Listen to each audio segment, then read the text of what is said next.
purely non-criminal conduct, including abuse of power and obstruction of Congress, are outside the range of impeachable offenses.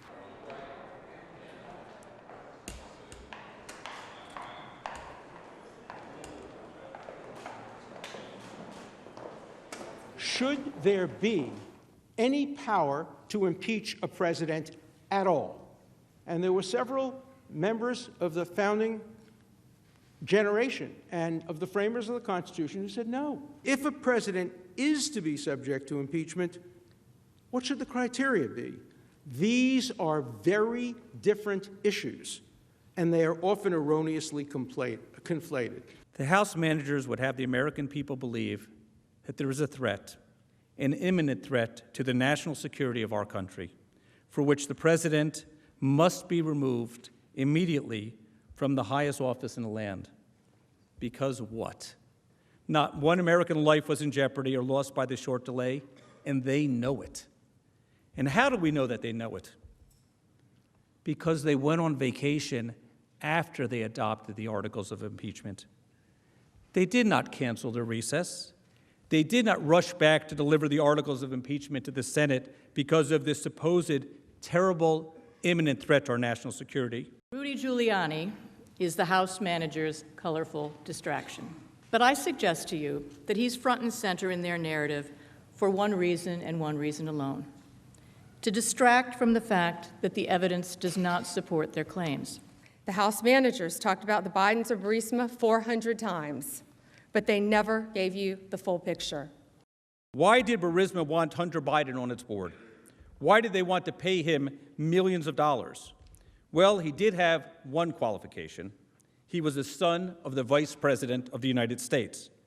He was the son of the man in charge of the Ukrainian portfolio for the prior administration. And we are to believe there is nothing to see here, that for anyone to investigate or inquire about this would be a sham. Now the House managers might say, without evidence, that everything we just have said has been debunked, that the evidence points entirely and unequivocally in the other direction. That is a distraction.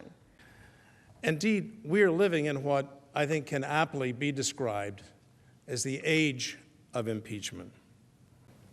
If this chamber accepts that premise, that what has been asserted here constitutes an impeachable offense, it will forever damage the separation of powers.